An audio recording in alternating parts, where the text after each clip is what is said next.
Hello everyone, I am Bhavna and you are watching Bhavna education diary. तो इस video में हम इंग्लिश के प्रैक्टिस सेट 6 को डिस्कस करेंगे, जिसके अंदर साइनोनिम्स, एंटोनिम्स, एडिम्स और करेक्ट स्पेल्ड वर्ड ये सभी इसमें इंक्लूड होंगे। तो इस वीडियो को आप पूरा एंड तक देखना मत भूलिए, क्योंकि इसमें आप अपनी प्रिपरेशन को टेस्ट कीजिए कि एग्ज़ाम्स से पहले आपका वीक सेक्शन कौन सा है और कहाँ पर आपको ज़्यादा वर्क करना है।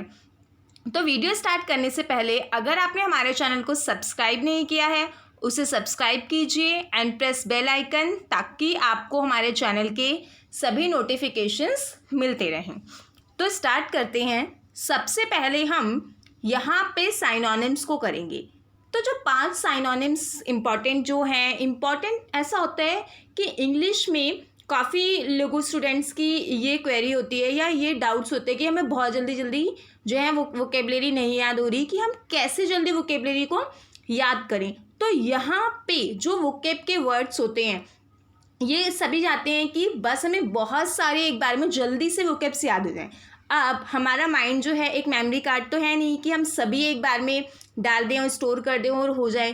तो हमें उन्हें क्या करना होगा कि उनको थोड़ा सा ट्रिकी वे में पढ़ना होगा। और जो मिरांडा हाउस में हमने फर्स्ट डे ट्रिक सीखी थी, यानी कि जो इंग्लिश के वोकेब्स होते हैं उन वर्ड से रिलेटेड हम एक सेंटेंस बनाएं और उस सेंटेंस का हम यूज़ करें। तो आपको भी वही करना है। जो अब आपको 5 वर्ड इस वीडियो में अच्छे लगें, उन 5 वर्ड पे आप सेंटेंस बनाइए और अपने बहन भाई पे बोल के उसे अप्लाई कीजिए। आपको बहुत जल्दी याद हो जाएंगे श्योरिटी के साथ। तो अब इस वर्ड को देखते हैं, कमअपेंस। अभी इसका वर्ड का क्या मतलब है, इसका हिंदी मतलब क्या होता है कि इसका जो जनरली मतलब है an outcome that is well deserve. तो यानी कि आपकी जो पहले सिचुएशन थी आप उसे छोड़ के कम अप हो चुके हो। कमअपेंस यानी कि आप उस पेन से एक ट्रिकी वे में, कम अप फ्रॉम पेन यानी आप पेन से कम अप हो चुके हो, पहले की जो आपकी अच्छी या बुरी जो भी कंडीशन थी उससे आ गए हो। तो इसका जो यहाँ पे साइनोनिम है वो है रेट्रीब्यूशन, ऑप्शन ए। इसके अलावा यहाँ पे अगर हम सेकेंड वर्ड देखें, इसका मतलब होता है नरमी, लेनिन। आप जनरली काफ़ी लोगों के मुँह से भी सुना होगा कि कोई बहुत ज़्यादा लेनिन होता है, तो इसका मतलब होता है नरमी से। और यहाँ पे लेज़र यानी कि खाली समय। कॉम्पिटिटिव नेचर तो आजकल है ही, बहुत ज़्यादा कंपटीशन है, तो कमअपेंस का मतलब होता है रेट्रीब्यूशन। नेक्स्ट वर्ड है हमारा अनस्केथेड। तो अनस्केथेड का मतलब क्या है कि सबसे पहले जो अन होता है, अगर यूएन कहीं लगा है तो यूएन का क्या मतलब होता है कि अपोजिट है वो। तो स्केथेड, इसमें आपके 2 वर्ड तैयार हो रहे हैं। एक जो स्केथेड है उसके आगे अन लगा है तो अनस्केथेड का अलग होगा और स्केथेड का अलग होगा। तो स्केथेड का मतलब अनस्केथेड का मतलब होता है अनडैमेज, ठीक है, कि जो चीज़ डैमेज नहीं है, सकुशल। अब स्केथेड का मतलब हो जाएगा यहाँ पे डैमेज। तो अब हमें क्या बताना है, हमें तो साइनोनिम देखना है कि जो इसके सिमिलर वर्ड कौन सा है। तो इसका जो सिमिलर मतलब क्या है कि अनहार्म। सिमिलर मतलब अनहार्म, आपको कोई भी हार्म नहीं है, स्केथ नहीं है, अनस्केथ। इसको आप ऐसे भी ऐड कर सकते हो, मुझे कोई स्ट्रेस नहीं है, अनस्ट्रेस हूँ इसीलिए मैं क्या हूँ, अनहार्म हूँ। तो अनस्केथेड का मतलब है अनहार्म। अब नेक्स्ट है, ये वर्ड देखते हैं एपिलिएट। तो इसका जो मतलब क्या होता है कि अब इसका मतलब होता है शोल्डर का ऑर्नामेंट, यानी कि शोल्डर पे लगाने वाली पट्टी। तो इसको हमें कुछ अच्छे तरीके से, आप इसको कुछ ट्रिकी वे में भी ऐसे याद कर सकते हैं। एप्यूलेट यानी कि आपने ये जो आप लेट गए हो तो आपने क्या लगा लिया है, कुछ भी लगा लिया अपने शोल्डर पे, शोल्डर ऑर्नामेंट। और इसके साथ बाकी के अगर हम वर्ड्स को देखें तो एम्यूनेशन। एम्यूनेशन का मतलब क्या होता है कि जो गोला बारूद होते हैं, जो युद्ध में सारी चीज़ें यूज़ करते हैं ना, तो एम्यूनेशन। और उसके बाद काफ़ी जो इक्विपमेंट्स होते हैं, इस वर्ड का हम जनरली बहुत यूज़ करते हैं। तो इक्विपमेंट्स मतलब होते हैं उपकरण, औजार। तो इक्विपमेंट का मतलब यही होता है। अब जैसे ये वर्ड है एक्सपैशन। तो एक्सपैशन का क्या मतलब होता है कि अब एक्सपांशन, इसको आप ऐसे भी कर सकते हो, अब एक्स जा चुकी है या जा चुका है, अब आपको पेशन करना है यानी कि आगे बढ़ना है। तो यानी कि इसका मतलब क्या है कि आपने जो गलती कर दी है उसके लिए अब आपको कंपनसेशन देना ही है। तो इसका मतलब होता है compensation for a wrong expansion, compensation for a wrong. तो यहाँ पे इसका सिमिलर मतलब क्या होता है, एटॉनमेंट। एटॉनमेंट का मतलब ही यही होता है कि आप प्रायश्चित कर रहे हो या क्षतिपूर्ति कर रहे हो, डैमेज के लिए कंपनसेशन दे रहे हो। तो ये इसका मतलब है। इसके बाद यहाँ पे इसको एक्सपेंशन से कंफ्यूज नहीं करना, क्योंकि एक्सपेंशन का मतलब तो होता है विस्तार, बहुत ज़्यादा ब्रॉड। एक्सप्लेन मतलब भी बहुत विस्तार हो जाता है। तो ये है एडिशन, मतलब उस चीज़ में और ज़्यादा चीज़ें ऐड हो जाना। अब ये वर्ड और ज़्यादा इंटरेस्टिंग है, डेबोनायर। डेबोनायर का जो वर्ड का मतलब होता है ये होता है कॉन्फिडेंट, यानी कि स्टाइलिश जिस तरीके से होता है, बहुत ज़्यादा सहज। आप इसको ऐसे भी ऐसे कर सकते हो, डेबोनियर। तो यहाँ पे डव लगा के आपको बहुत ही ज़्यादा नाइस फील हो रहा है, अच्छा फील हो रहा है, ये सिर्फ ट्रिकी वे है। तो यहाँ पे डेबोनायर का मतलब है कॉन्फिडेंट, आप बहुत अच्छे दिख रहे हो या जो भी, आप बहुत कॉन्फिडेंट हो। तो इसका सिमिलर मतलब है एलिजेंट। तो इसके साथ यहाँ पे बाकी वर्ड्स को भी देख लेते हैं। बेड रिडन, बेड का मतलब तो यही होता है आपका बिस्तर। जो बेड रिडन से आप इसको ऐसे करोगे, इसका मतलब होता है इलनेस, यानी कि आप बहुत बीमार सा फील कर रहे हो। आप कैंडिड का मतलब तो जो सब होना चाहते हैं, कैंडिड यानी कि एकदम साफ दिल का मुंह फट। और थ्रिफ्टी, थ्रिफ्टी, काफ़ी लोग बहुत ज़्यादा थ्रिफ्टी होते हैं। तो थ्रिफ्टी का मतलब है कम खर्च करना, कम खर्च करना यानी कि बहुत ज़्यादा सस्ता, थ्रिफ्टी, कंजूस टाइप। अब साइनोनिम्स के बाद बारी आती है एंटोनिम्स की। तो एंटोनिम्स यानी कि अपोजिट वर्ड। पहले तो हमने सिमिलर वर्ड्स देखे, अब यहाँ पे एंटोनिम्स का मतलब हम देखते हैं। डाउटलेस, डाउटलेस जो वर्ड है, सबसे पहले इसका जो मतलब होता है वो होता है फियरलेस, आपको फियर ही नहीं है। तो इसको ट्रिकी वे में कैसे याद करेंगे, डी को जब भी डांट पड़ती है तो आंट उन्हें बचा लेती हैं, यानी कि आंटी उन्हें बचा लेती है। तो जब बच जाता है तो वो उसको डर ही नहीं लगता।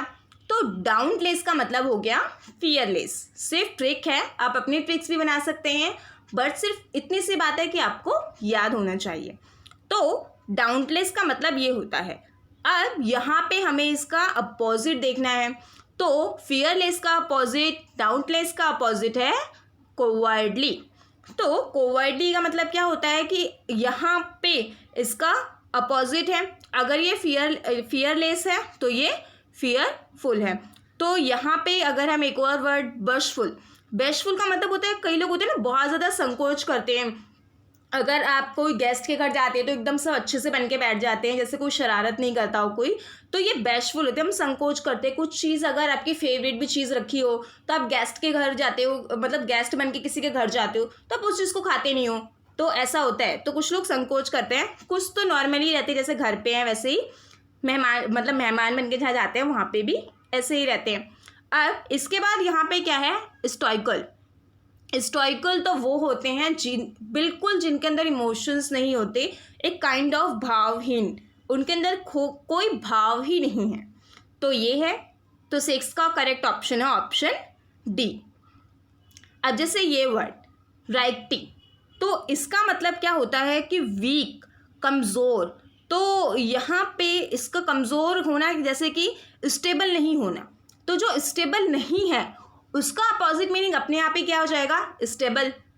तो रिक्की का मतलब क्या है, स्टेबल।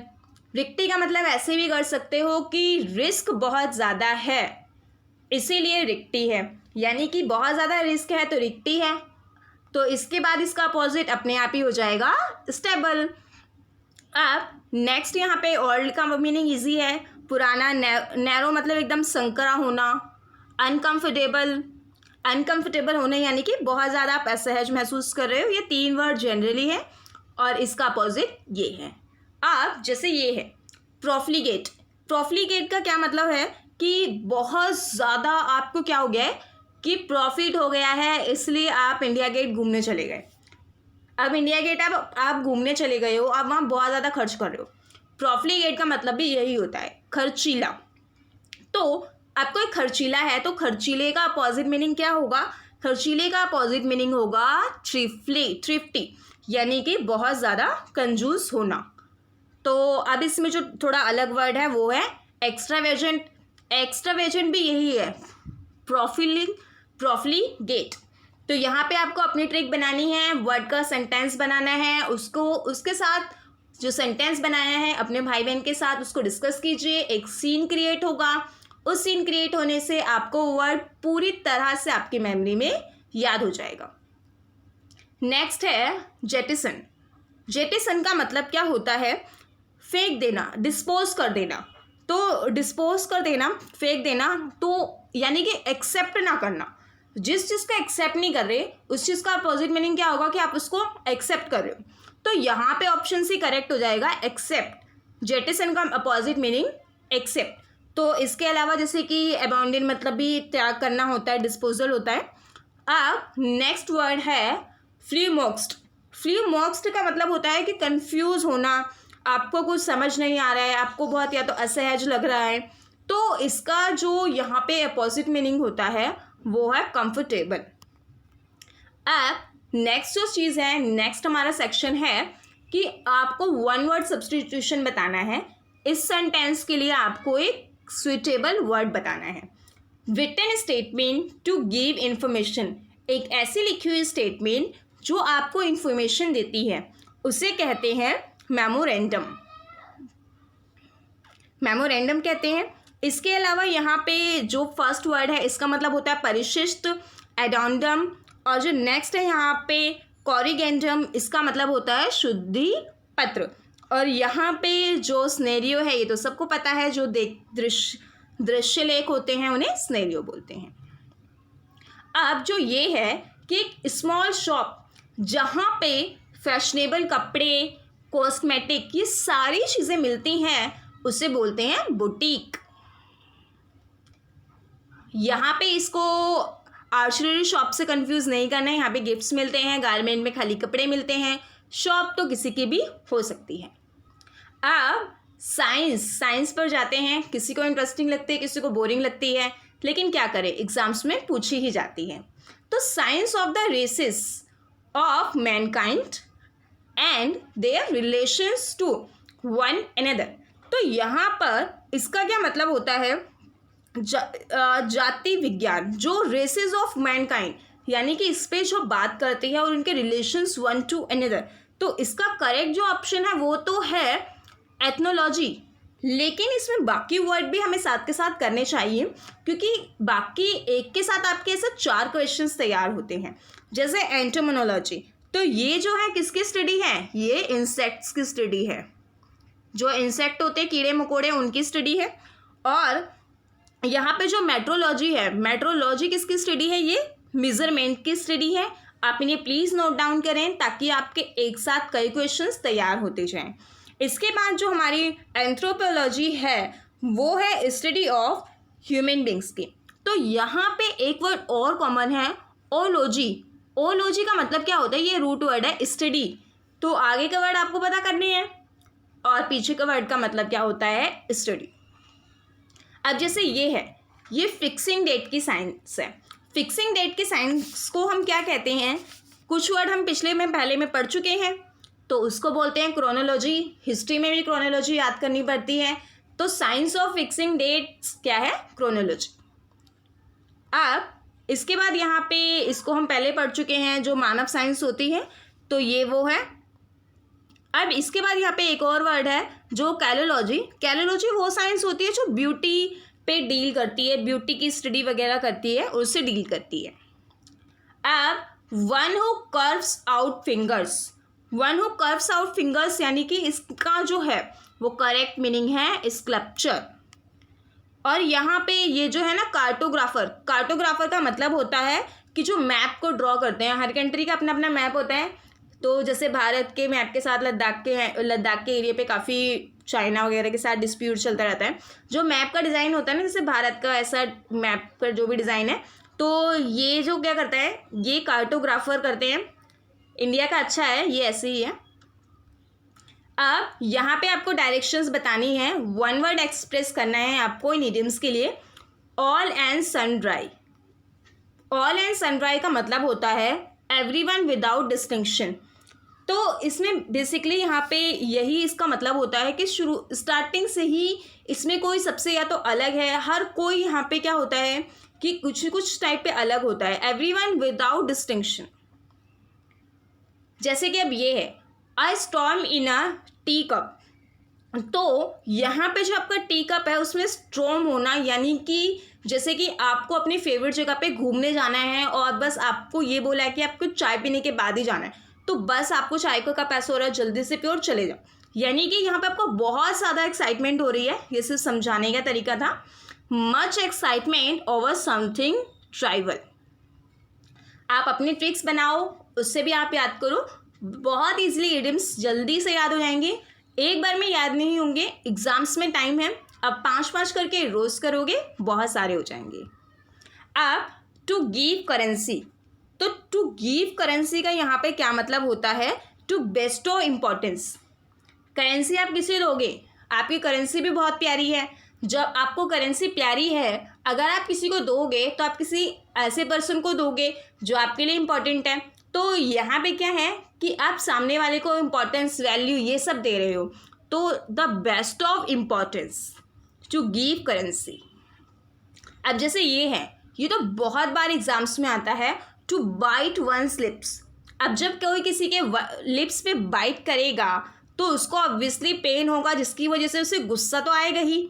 तो जब गुस्सा आएगा तो इसका मतलब क्या बन जाएगा, टू बी एंगर, यानी कि इसका मतलब होता है टू बी एंगर। इसमें काफ़ी स्टूडेंट्स जो मतलब मेरे कांटेक्ट में काफ़ी गलती करते हैं, but to bite one's lips का मतलब है टू बी एंगर। अब ये जो इडियम है to set the people by ears, to set the people by ears, इसका क्या मतलब होता है कि to excite people to a quarrel, यानी लड़ाई के लिए लोगों को भड़काना, ये है। अब ये वैसे आपको मैं होमवर्क के लिए सोच रही थी दूर, लेकिन मैं आपको इनके आंसर्स बता देती हूँ और इनके मीनिंग भी। तो इसमें आपको करेक्ट स्पेल बताना है। करेक्ट स्पेल्ड भी काफ़ी एग्जाम में पूछे जाते हैं। करेक्ट स्पेल के फॉर्म में भी वर्ड यूज़ हो सकते हैं, एंटोनिम साइनोनिम्स में भी, कैसे भी। तो इसमें जो करेक्ट स्पेलिंग है कामोफ्लेज की, वो है ऑप्शन बी, और इसका मतलब होता है छुप जाना। अब जैसे ये इंसाइक्लोपीडिया, इंसाइक्लोपीडिया तो जनरली बहुत सुना है, उसकी स्पेलिंग में काफ़ी गलती होती है। करेक्ट ऑप्शन है ऑप्शन ए। तो इंसाइक्लोपीडिया का क्या मतलब होता है, विश्व कोश, जिसमें विश्व का कोश और सारी चीज़ें लिखी होती हैं। इंसाइक्लोपीडिया पे इतना सब यूज़ करते हैं हम सब। अब जैसे ये वर्ड है, इसमें करेक्ट अलग अलग वर्ड हैं, करेक्ट स्पेलिंग इसमें एंटरप्रेन्योरशिप की है। तो यहाँ पे इसका मतलब होता है उद्योग का उपक्रम, उद्योग उपक्रम, एंटरप्रेन्योरशिप। अब लास्ट सेकेंड हमारा जो वर्ड है, इसमें करेक्ट वर्ड है कॉर्डन। तो कॉर्डन का मतलब क्या होता है कि जैसे मान लीजिए आप बचपन में कोई गेम, काफ़ी सारे गेम्स खेलते हैं ना, तो उसमें कई बार हम ऐसे घेरा बना लेते हैं, तो इस घेरे का मतलब होता है कॉर्डन, और इसके बीच में कुछ बच्चे होते हैं बाहर, ऐसे बहुत सारी गेम्स होती हैं। बेसिकली कॉर्डन का मतलब होता है घेरा बनाना। अब जो हमारा लास्ट वर्ड है, इसमें करेक्ट स्पेलिंग है आर्डोर। जो आर्डोर मतलब है, इसका मतलब होता है बहुत ज़्यादा आप में जोश आ जाना। आर्डोर का मतलब है जोश। So that's all from my side. अगर वीडियो हेल्पफुल लगे तो हमारे चैनल को सब्सक्राइब कीजिए, वीडियो को लाइक कीजिए, बाकी प्लेलिस्ट को भी चेक कीजिए और अपने फ्रेंड्स के साथ शेयर कीजिए। Thank you.